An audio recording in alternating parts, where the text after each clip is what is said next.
What's that? Roars from the mountains, scraping from the caves, hearing something above you, but when you look, all you see are the clouds being swirled about. This is Cryptid Talk. Hello, everyone. It has been a little bit, and I hope you're all doing well. Before we get too into it and me explaining the very different intro you just heard there, last week's episode I was not able to record because if you saw my post on on YouTube and the Facebook page, facebook.com/cryptotalk, where I post updates and links to things and stuff like that. I posted that I pretty much hurt two of my fingers pretty badly on my left hand, aka my writing hand. And you might be thinking, well, if you're recording, like, why would hurting your fingers affect your recording? Well, one, I was in pain and I was like, just not fun.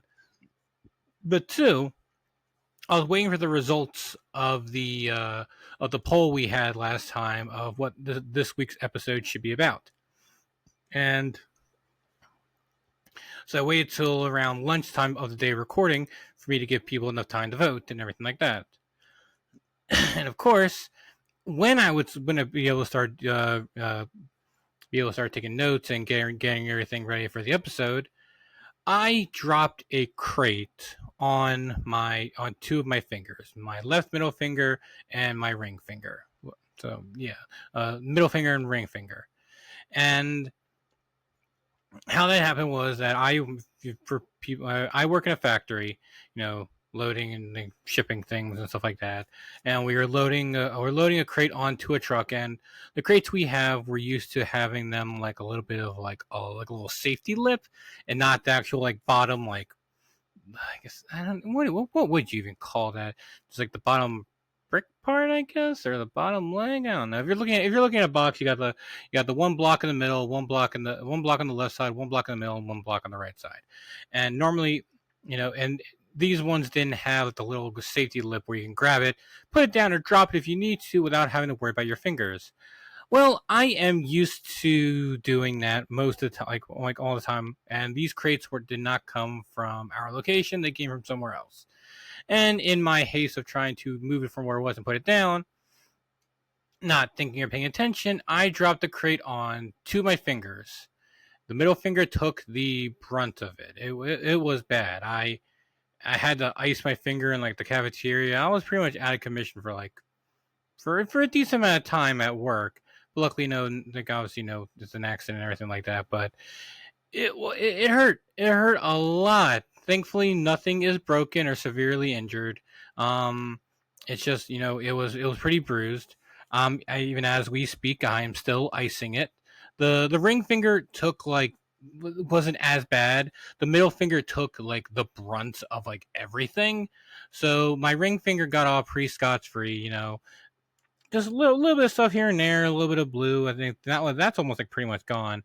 It's just the middle finger that is having the tough time right now and trying to get better and everything like that.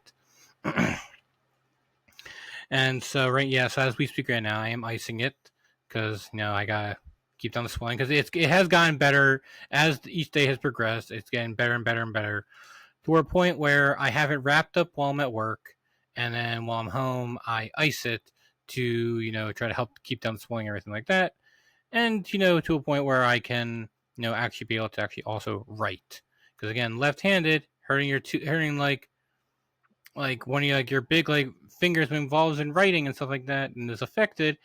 Yeah, I really couldn't write at all, and it was kind of a pain in the butt. But I'm a lot better now and everything like that. My cough is pretty much almost like gone. It's like 99, 98% gone. Besides that will appear so very so often, but that is almost gone. Anything else? But so hoping you're ready for this week's episode because it's a big one. Like big one in the sense of just the topic itself, but just like, I mean, if you haven't seen the topic already or if you voted, thank you for everyone who voted, but we're going to be talking about dragons. yes, the thing that the pretty much, I would probably say probably one of the most popular in the sense of how what everyone else says mythical creatures of all time, because dragons are in, I would probably argue, in almost every single source of media out there. Well, it isn't every source of media, like books, movies, cartoons, toys, games, board games. Like literally, there are dragons are everywhere. But I mean, why wouldn't they be? Dragons are cool as hell. They look cool. They breathe fire. Some of them are a lot of them are dangerous. Some of them are chill and cool, and some of them want to burn the flesh from your body. Like woo, dragons. How can you not like dragons? I'm not sure what the earliest version or memory of me knowing about dragons and liking them and stuff like that, but I really don't know. But anywho, yeah, so we were talking about dragons today, and that's what the special intro was about. Like, something special like dragons, stuff like that. I literally came up with this like moments before I was about to record. I'm thinking like, yeah, you know what? These are dragons. This needs like a special intro and stuff like that. So I literally just went on a notepad and literally just came up with something like right there. And I'm actually I'm actually pretty happy with it. A few changes here and there, but yeah, I'm actually pretty happy with how this little intro came out for it. I hope you enjoyed the slightly different intro for it and everything else like that. But yeah, I mean, I don't think there's a person alive who doesn't know what a dragon is. At least until you're old enough to know what things are. I mean, to you, you're just like looking over there and like, yeah, goo goo gaga. But when you're older, like, oh, that's a chair, that's a bunny, that's a dragon, kind of thing. And so, dragons are just one of the most popular creatures out there in the world, and it's. I mean, if for me, like like since being a big, huge Pokemon fan myself, Dragon type Pokemon have always been like always been like the cool ones that everyone's always like oh that's so cool, and just oh they're so strong and powerful, because that's what dragons are. Dragons are very powerful creatures in mythology and maybe even history and stuff like that. And I always thought dragons were just, I mean, just so cool. I mean, like, okay, I don't want to get too ahead of myself with some stuff, but we'll get there and stuff like that. And obviously there was, excuse me, obviously I know I have plenty of stuff about myself. Of stuff, not a correct word, just knowledge that I have about dragons, stuff like that. And I've always but then when I started looking into this a bit more, obviously, because I know there's a lot to dragons, like more than just like the average person really does thinks of and stuff like that. But when researching this, I'm really looking at it right now. There is a lot of information about dragons. Like, we'll pretty much get into now. Dragons are known all around the world and throughout history, and like there is like a version of a dragon like creature in like every aspect of history of every part of the world. They've got something that is like a dragon, or or what they call a dragon, or a different name, because we'll get into the specifics of that a little bit later. But dragons, there are many different types of dragons out in the world. Now are they now and everyone always in like their own version of them, they call them like a dragon or something like that, but everyone their dragons are everywhere. Just in like modern day society, just throughout history there are dragons, and in religion, and like in stories and histories and mythology and like all over. I don't think there's a creature more impactful throughout the entire world than dragons. I mean, like the DreamWorks, the How to Train Your Dragons movies. Those movies are always fun, and just a nice little blip of like, what would it be like if we or actually were able to like, live alongside dragons and stuff like that, and they weren't trying to constantly eat us or anything else like that. So obviously, of course, that's that whole aspect of it is true, but is all of dragons, mythical, or is there a bit more behind it than that? Well, let's see. Because I remember growing up and hearing a bit more about dragons, more than just like, oh, dragons, like, oh, go to the top of the mountain, brave warrior, and slay the dragon and get his treasure, That's how probably a lot of us were probably introduced to dragons, some sort of video game or story of a knight going to face the dragon to rescue the princess from the top of the tallest tower, like in Trek, and, going and getting his hoard of gold that it guards, and you must slay it to help the townspeople, like everything like that. Everyone has gotten most people, probably their first rendition in some way came to something like that when it involves dragons. Because and then obviously, well, a lot of times though, when people think of dragons, I like to think that two people think of two types of dragons the most. We have the European dragon, which is the more common shape of a dragon. It's got it's got the long body, tail, four legs, a head, and the tail. That's a dragon. And like obviously the front, something like some like claws or something like that. But I think that's like the one of the most common versions of it. The other one is like the Chinese dragon, the long serpentine body with the big old whiskers on each side, and it just looks like a flying sea serpent in a way. And I think for most people, when they think of dragons, those are the things that come to mind for them, like right away. And it's like, oh, the dragon. It's like, what do you think a dragon looks like? Oh, it looks like this or this or this. Like, okay, yeah, you're not wrong. I mean, those are pretty much like the two common, forms of dragons. And I think for me, the European style of dragon, like the very traditional dragon style, is probably what I probably knew as a dragon for the longest time. And then when I saw like a Chinese dragon, I'm like, huh, that's a dragon? Maybe it's a cousin or, something like that. And so, I don't know. I always thought dragon, obviously, they breathe fire. They're so cool and everything else like that. Let's see. Okay, 2004. Okay. And then obviously growing up, I always, fantasize about like, oh, what are dragons we know? Like are dragons real? Are dragons real? Like what's the story behind them? Like, where do they come from? Are they still around today? And then in 2004, being the Animal Planet, Discovery Channel, History Channel came a little bit later, nerd that I was, there was commercials for what looked like a weird, like an egg, and this little scary, like serpentine eye popping out of it with like a little claw or at least something like that. And all I know, all the time, and then the commercial, and the title for it was The Last Dragon. Wait, hold on. Wait, no. Hold on. Oh, The Last Dragon, a legend made real. Is that what it was? Come on. Yeah. Oh, The Last Dragon, a fantasy made real. And I was like, okay, Animal Planet, you got my attention. And so, like I kept seeing commercials for it. I was just waiting. I think it was like one like the Friday night or Saturday night specials. And I was like, I'm seeing commercials all week. I'm ready. And then, it comes up.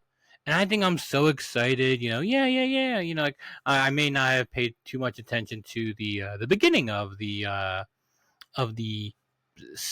movie, or in my mind at the time thought it was a documentary kind of thing. And pretty much what the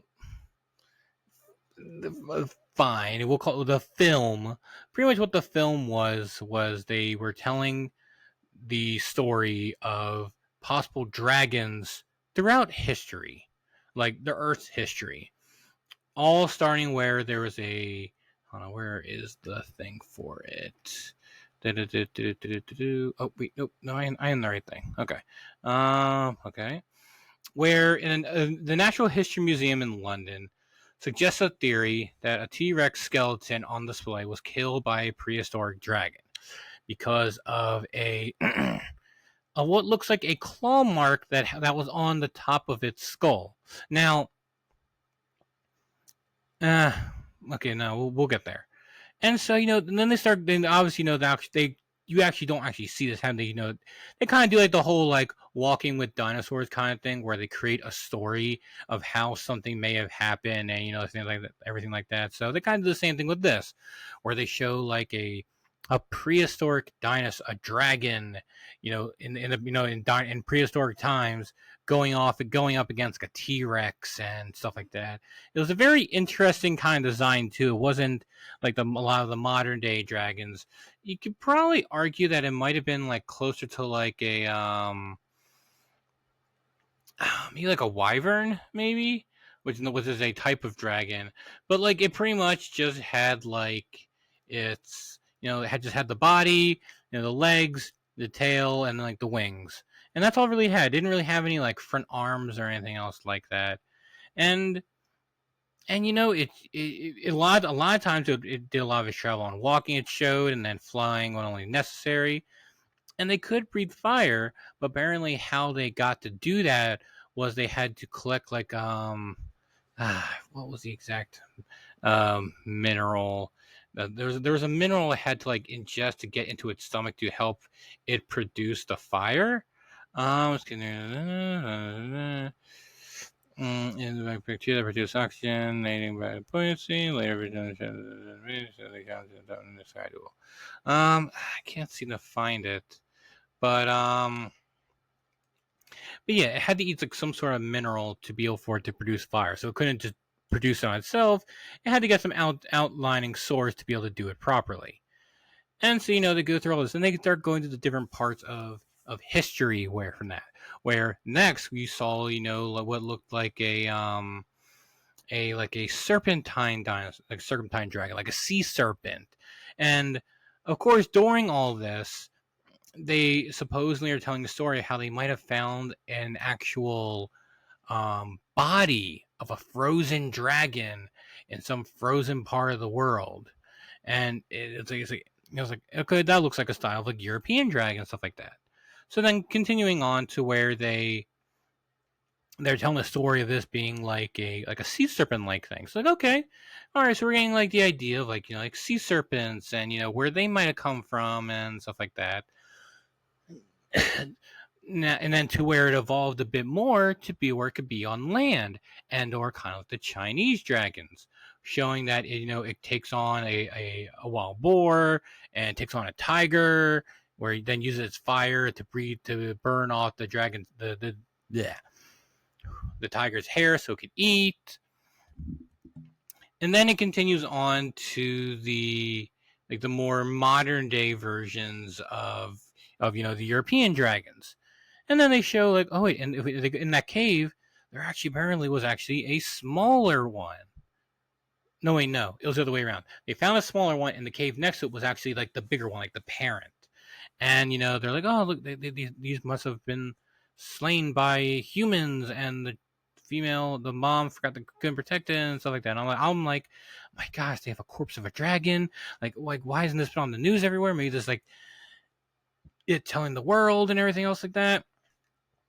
And then it ends, and because they go through this whole like demonstration of it and everything else like that. It's like, oh, we went from prehistoric to sea serpent to Chinese dragons, then like the modern European dragon style. To then I'm like, oh man, this is so cool. And then it ends, and then it's like how we made the dragon model for the film. I'm like, what? Because apparently at the beginning of the what I thought was a documentary was apparently there was a disclaimer at the beginning saying this is not real, this is a fabrication just for entertainment purposes. And I guess being excited me about like dragons, I had missed that, and I was like, oh, I was actually pretty bummed actually, because like I think this is probably one of the first times I got hit with like a mockumentary or like a fake documentary like film, which there will be more to come, especially in this subject of the world of cryptozoology and everything else like that. But I remember being pretty bummed. Like let's say I was like a teenager and I was still excited for it. I was like, wait, this isn't real. Oh, like I'll not lie, I was a little bit upset. And so I'm like, okay, like whatever kind of thing. But So and then obviously the whole dragon thing probably died down for me for a bit. Obviously, like certain things in media and stuff like that and everything. And then of course, I just but I always go and love dragons and stuff like that. But now, like, how? Now let's see. How do I say this part correctly? The interesting thing about moving my legs.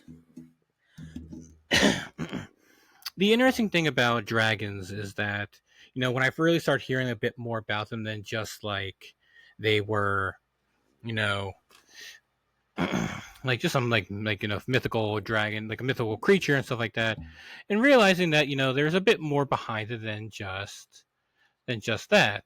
Let's see. Okay, so I couldn't re. Oh, okay, I did, but let's see. So, are trying to think how I could say this and where I'm going from here.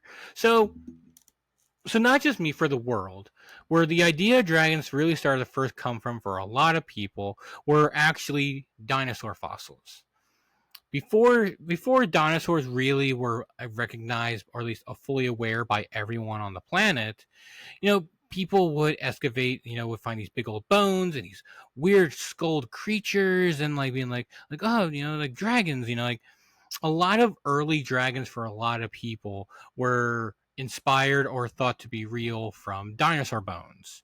And especially in parts of Asia and China and that whole part of the world where people thought that these were real, dragon bones, and they had special healing or medical properties if used in a correct way. And there were some places. I had some around here. Oh, wait, hold on. Explanation. But there were some fossils of certain animals, not even reptiles, like ancient species of giraffes and mammals, especially ones that had a very like elongated face a little bit, maybe because they had like a horn or a long mouth or something like that, where people thought that, oh my god, look at this thing, this thing, it's a dragon, stuff like that. And so obviously, of course, that obviously wasn't true. Now, especially a lot of parts of like in China, like the Himalayas and everything else like that, especially in the Himalayas, a lot of people there would grind up dragon teeth, again, thinking that they had herbal remedies and special healing properties. Now, whether or not these people really believed that these were dragon teeth, maybe at first, but maybe in time, some people may have been like, "Oh, these aren't dragon teeth." I don't know. Some people still think they are, so let's go on with that. Or even today, they still believe that these are actually giant teeth or giant dragon teeth.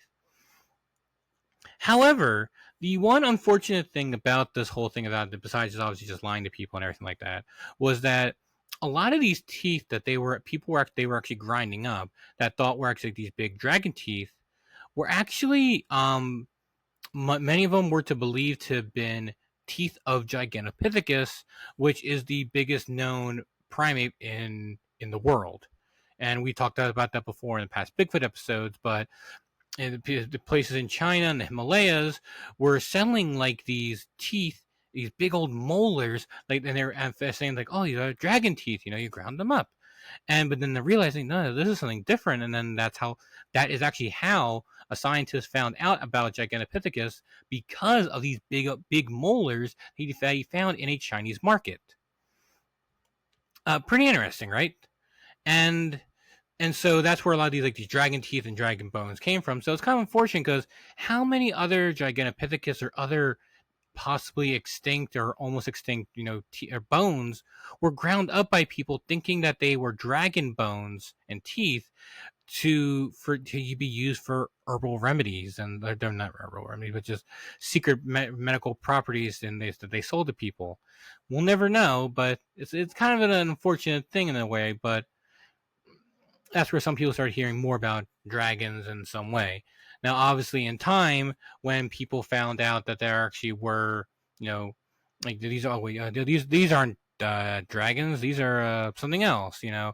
And then dinosaur bones started coming up more and more, and people started, you know, piecing things together, and you know, thinking like, okay, this isn't a dragon, it's an ancient giraffe, or a woolly rhino, or you know, something like that. So people, you know, started connecting together, like, okay, maybe, you know, maybe not dragons and stuff like that. But yet, though, the love of dragons still goes on. Next page. All right, let's see. Actually, where can we go from here? And so it is crazy. Like, I'm literally just looking at this page right here of all the information of, like, let's see, how many there are. Like I was mentioning before, like like the mythology of dragons is immense. Like every culture in the world has something of a dragon. Like there's just so many here. It's like some of this stuff, like I think some of this stuff is definitely from from Russian and you know German and that part of the world. Because I'm not gonna try like the I'm not even gonna try. I know there's a lot of like the Jurgen and you know kind of stuff like that with how they pronounce J's and stuff like that. And yeah, we're not even gonna try that because I don't understand it and I don't want to butcher it. I don't want to butcher it that badly. But it is incredible. Like I knew dragons were a big part of a lot of civilizations and mythology for a lot of different places, but I had no idea. Like right here we've got Egypt. Let's see. Yeah, there's this one in Egypt called okay, Apopus. Okay, yeah, I heard that from other social media. So you got Apopus, which is the Egyptian, the underworld, you know, the ruler of it. And let's see what else we got here. We got West Asia with a more like dog-like dragon. Let's see. Iran, Persia. You know, we got China. Lots of information for China, because like, and also a lot of these dragons are also. Oh, actually, before we even go there, yeah, then got Korea, Japan, India, Vietnam. You get the picture. There are dragons everywhere, and of course, you know they're all. Even though in a lot in all these different civilizations they may have been called something, but they're all represent like something of of a dragon of some sort. They are obviously, of course, you know, a lot of them look very different. Some of them have been seen as more of like having like a serpentine like body to it a little bit. Some of them seem to have like more of like a kind of European dragon style a little bit of the body, the tail, the four legs, and the head and the the head and two wings. And of course, a lot of the times, a lot of dragons are seen depicted as a fearful monster that will take you out without hesitation. While we have some here, like the Chinese dragon, making sure I am looking at it correctly. Make sure that Chinese dragon, yeah, Chinese Japanese dragon, clothing, personal archives. I'm just making sure I'm doing this correctly. Thought so, but yeah, but a lot of times the Chinese and Japanese dragon of how you like the long serpentine body with the big old whiskers and everything else like that, and flies around like it doesn't have any wings. For a lot of times in that culture was actually seen as a good omen, as something that brings good fortune and you know positive energy. Or it's interesting where I think all of many other parts of the world, dragons are seen as a scary, malevolent creature that will eat you without hesitation, and you know take your cattle, your family, you know everything like that. They're not seen as good creatures, but yet you know other Asian cultures you know treat them as something completely different. So it is just very fascinating hearing about just how different cultures, most of them see them as you know evil monsters, and yet some are like, oh no, they're chill. You know, you see them doing like fist bumps and creating their own little handshakes, going, you know, with their fingers and everything else like that. And you know, it's just so it's crazy, or no, I wouldn't say crazy, but it's just very fascinating how people depict certain things around the world, and just because one person sees it one way, another sees it sees it another, and there is so much information, especially with the Chinese dragon. There is a lot of information, like yeah, especially like Chinese dragons have also been seen, like to bring rain because in great times of drought, like like good things. And of course, everything else is like, scary, slay for the king, like for the king, yeah, everything like that. And of course, like they're just everywhere. Let's see. Is there anything else useful here? Pottery, artwork, statues. Yeah, like there's a one. I forget where that statue is. The Legend of Saint George and the Dragon. I bet a lot. That's a story, many story that people have probably heard about in the early 6th century, where Saint George slayed a dragon to help to help the local people of the area. And there are statues, drawings, depictions of this thing. Where is the one statue? There is one statue in particular that has. Okay, let's see if I can do this with one hand. Saint George and the Dragon statue. Where is the statue? Oh, crackers! Really? Hold on a second. Huh. Now, okay, I think this dragon, this statue is in many different places, but coincidentally or not, I knew I saw it somewhere. There actually is one. There actually is a St. George and the Dragon statue in Philadelphia, right near me. Who the funk? Yeah, at the Fairmount Park Horticultural Center. Huh. How about that? But yeah, the statue is a very popular statue, like especially in like big outside of like many different like big places and like just all over the place. Huh? There's one in Philadelphia. How about that? And so that's just one depiction of a dragon, being an evil creature that had to be slain, and most of them, most of them were like that.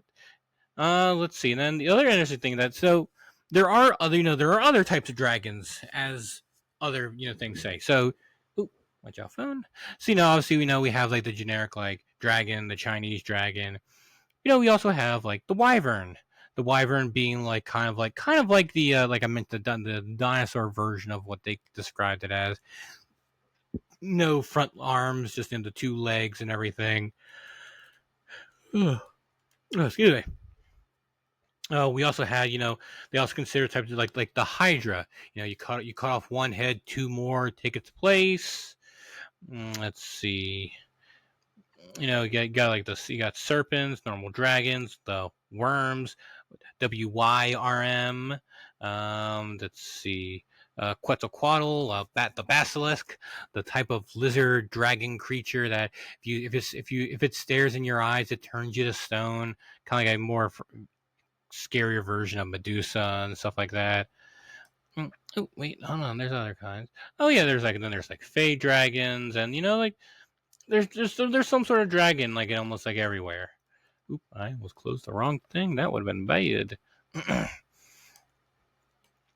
And so it's just like really like you really can't escape dragons. They are literally everywhere. Okay. Let's go on to next page. So what's the idea behind dragons? Are dragons real? Well, I'm not 100% sure. I really would like to believe that dragons are real, or at least were real at one point of time.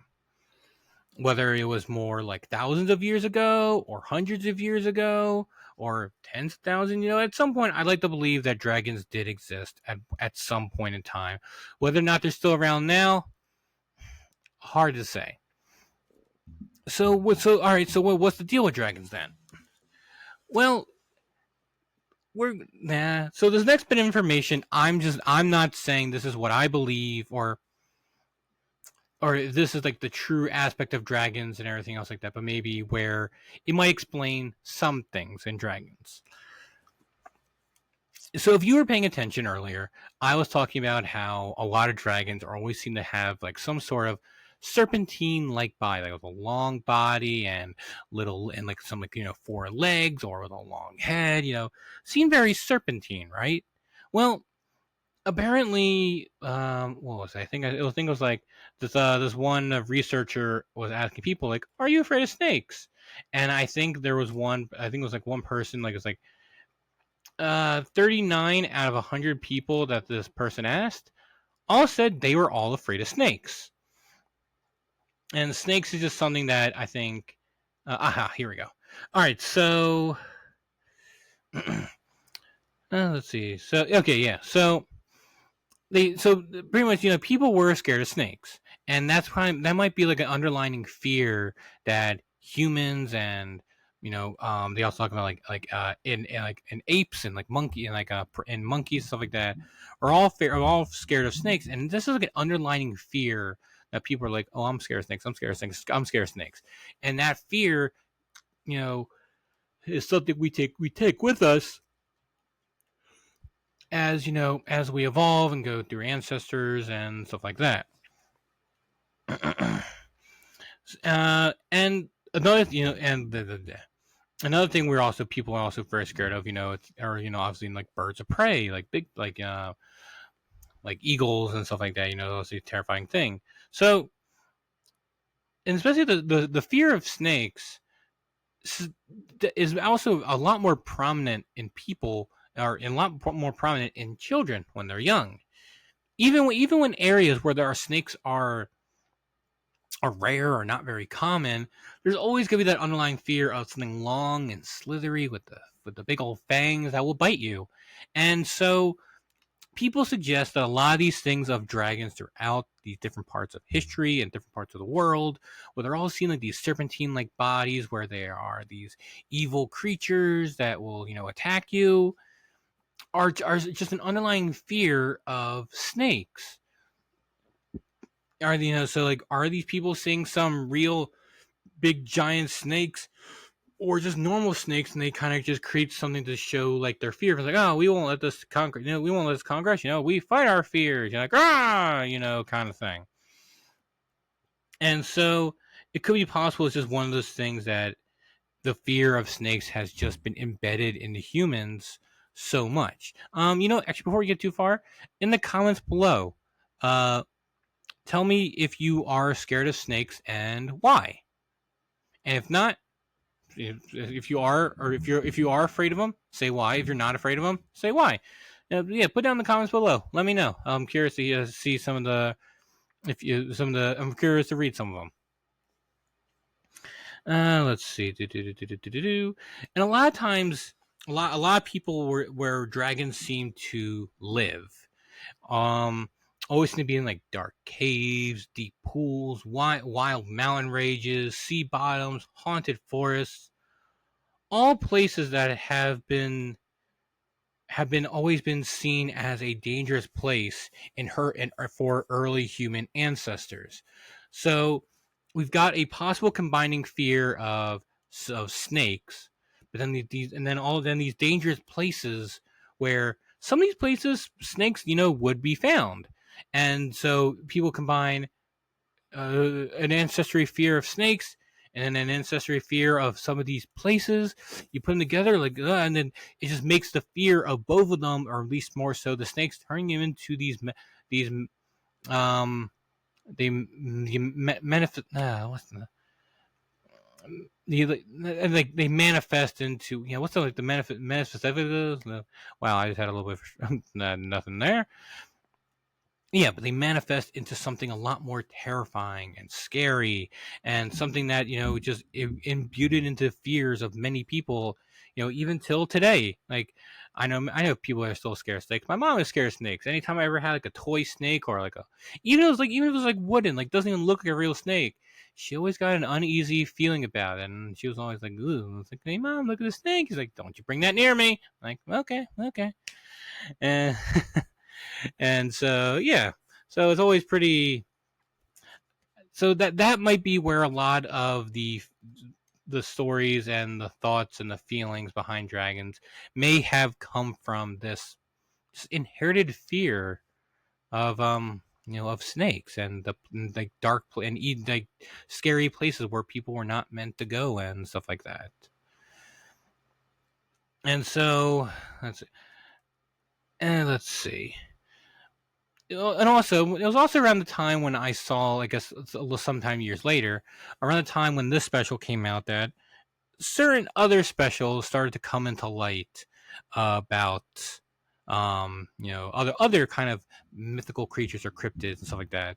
There was for Shark Week they had a few specials of Megalodon being alive, and here's the evidence and stuff like that. And I'm like, I apparently found out that none that those were not real. They were mockumentaries. And even before that, there again, I think there were like two specials, I believe, of like mermaids, and I'm like, okay. Obviously, then finding out that those weren't real either. And yet, though, the footage of some of these mermaid ones from the special pop up every so often of like, look at this scary video of this mermaid, kind of thing. And it's like, do you not know this isn't real? This is from a mockumentary. And so I think I I always hate mockumentaries in a way, unless they are very clear in the very beginning, like this is not real. This is for entertainment purposes only, kind of thing. They're not always clear with that in these cases, especially with some of them I actually thought were real at first. I'm like, just by looking at it, I can tell it's not real. Just look at it. And so I've always hated mockumentaries because I always if I want to see a documentary about something, especially like like maybe mermaids might be a little much for some people, but even though I think there is a lot more to mermaids than people might think. Hmm. Let me know in the next like a month or so if you want a mermaid episode. Put it down in the comments below. And so yeah, so I've always disliked those, and whenever I always nowadays I'm always a lot more weary if I'm watching a TV show or anything like that. I'm like, is this real? And then I found out it is real. I'm like, all right, cool. Most of the time, these real ones normally are about Bigfoot, because there's a lot more evidence supporting that Bigfoot is real compared to other cryptids. So I can normally believe a lot more of those are real. But I'm like, okay, no, we'll just go with this for now. Let's see. Yeah, it's just crazy on how much stuff about dragons there are. I mean, like, I could literally spend like a whole episode or two just reading all of this stuff. But I'm not gonna do that because a lot of it is, just nothing super crazy and everything else like that. But if you're curious stuff, just like look up stuff about dragons and read them how like so many different cultures and parts in time and history, how they depict dragons. It's very fascinating. Okay, let's see. We got that. Think of that. So, I listen to a lot of different like podcasts and like compilation videos of people telling stories about some pretty strange things that are in the woods. Known cryptids. Some of these are unknown cryptids or beings of some sort. And and there are some of these like I haven't seen them like posted like anywhere. I think it's like not really super duper well known now by a lot of people and stuff like that. And I'm like, okay, that'll be kind of interesting. And so I was trying. I don't remember hearing any, but I was like, oh, you know what? I wonder if there aren't any stories about dragons like anywhere, at least within the past like 100 years. And without like with what some digging I was able to do, there was one story, one apparently eyewitness account that I did see that I was able to find. It's a made by in 2001 by a man named Carl Schucker, one of the 13 founders of cryptozoology. Huh, interesting. Wrote an article regarding dragon sightings. Quote, A British naturalist and some colleagues were conducting some research in the area after being notified by a local of something strange that has been seen earlier on the year. And just let you know, I'm reading it as they say it. As they stood at the edge of some woods by a quarry, they suddenly spied an extraordinary entity measuring 2.5 feet or so in length, or sun in length, but the end was there by accident. It resembled a serpentine dragon with 4 short limbs, but its head was shaped very like that of a seahorse, and it was airborne. Undulating and wriggling as it flew above about 10 feet above the surface of the quarry in a wide circle. They were unable to recall seeing any wings, but it had a long tail that terminated in a pair of horizontal whale-like flukes. The entity was green in color and shimmered somewhat, but appeared solid, not translucent or ethereal. And they watched it for 4 minutes at a distance of approximately 50 feet, before it finally vanished into one of the numerous caves and large crevices pitting the quarry. The naturalists had a distinct impression that while watching it, that this creature was undoubtedly seeking to keep them at bay, warning them off from approaching further into its territory. End quote. So this man, supposedly saw this creature, flying around, and like obviously with a very interesting kind of like combination of like the Chinese dragon, with no visible wings, but able to fly around in some form or fashion. Now, not to scare anyone or scare people or scare any one person in particular, this is nothing to worry about. There actually is one species of flying snake. Now, what I mean by flying, not flying like a bird, like going crazy or anything like that. If anything, you could call it like a gliding snake. Gosh, I have to be really careful of that. Flying snakes. Where are these things located? Flying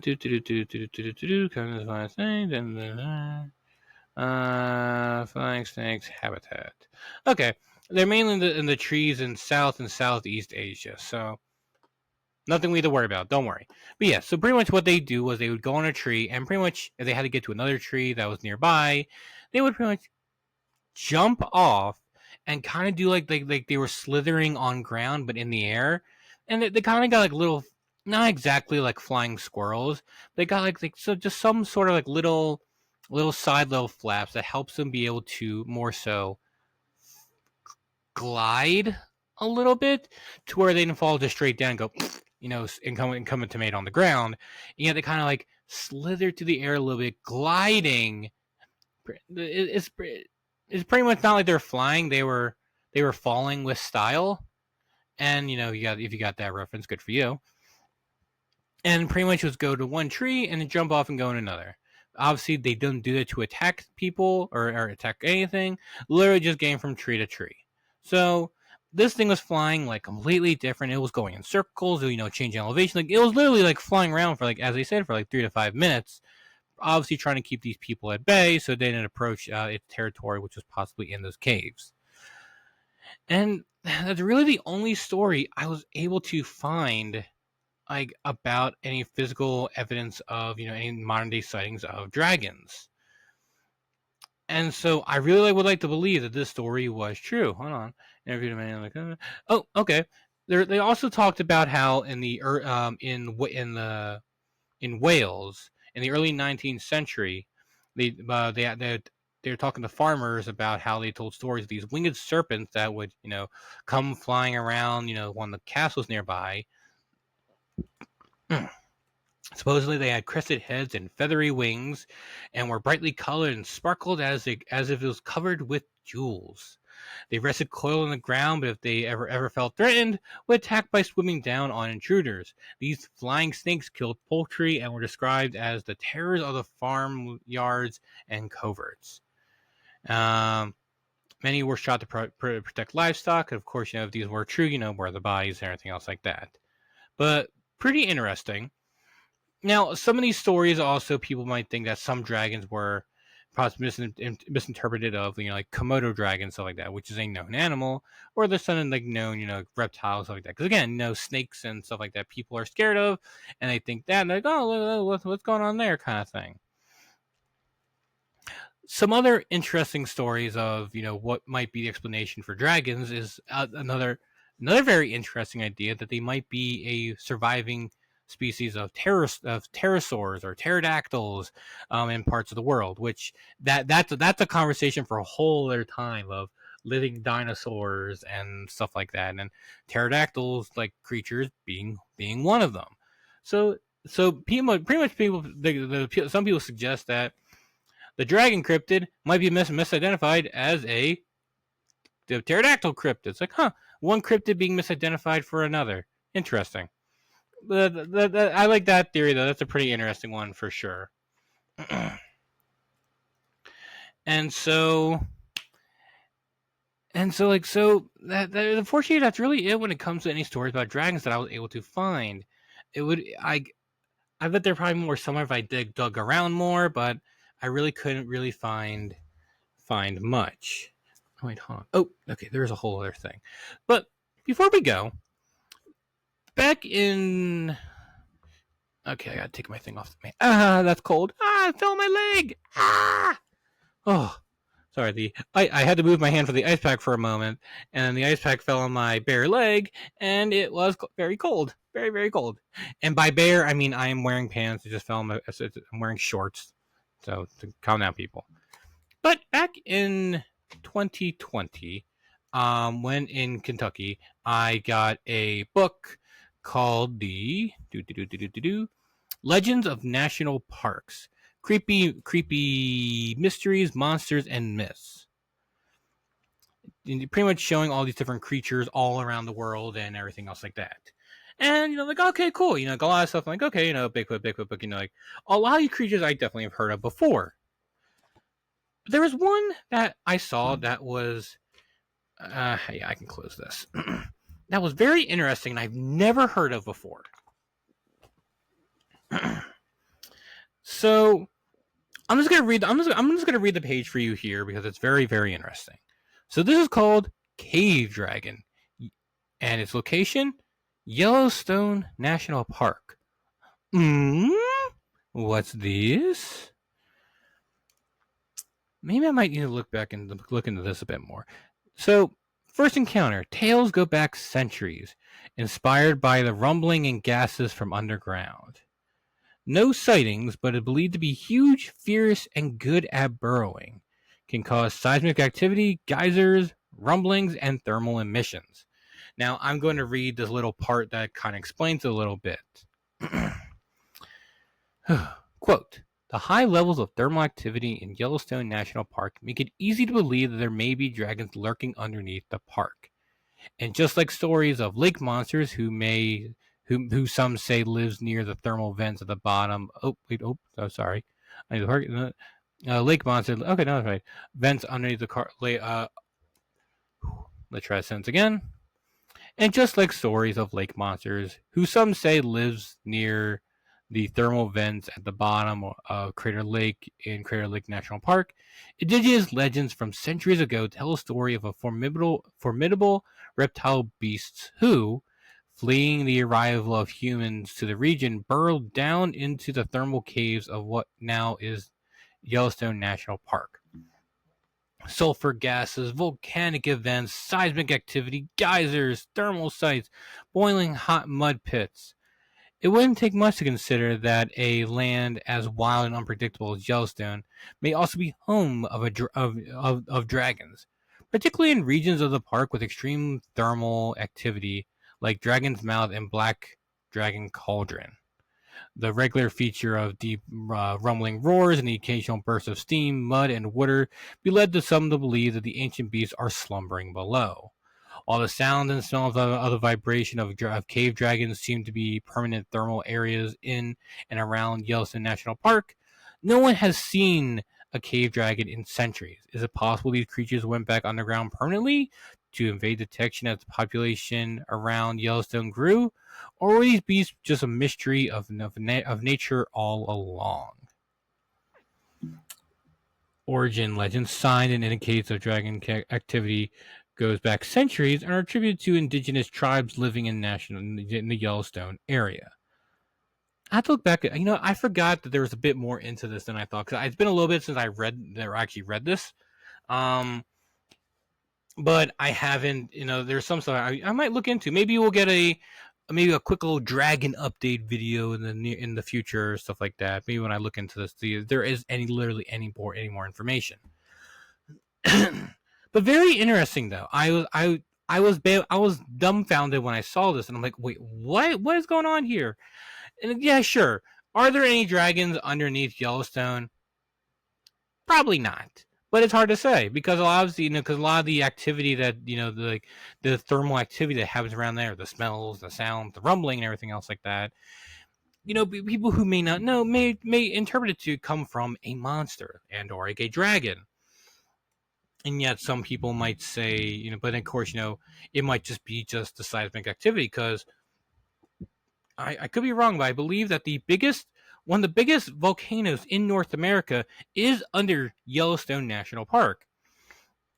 And many people believe that if the volcano under there does erupt, it will cause an immense amount of damage to the entire world. I believe they say would be affected. And I couldn't even possibly imagine if something like that blew up. I mean, I don't think I wasn't even born yet when Mount St. Helens blew up, and that's still impact. There's still stories of that even till today.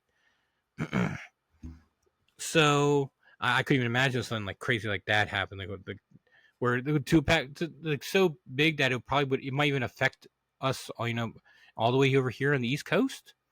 It's crazy. But I really did like that story, and I think I'm going to look into it a little bit more to see if there is any more information, anything, even if it's just a little bit or something along those lines. But I want to look into it to see if there's any more. If I find anything that seems of use, I will update you all in a future, maybe a little short video, something in between the podcast episodes and stuff like that.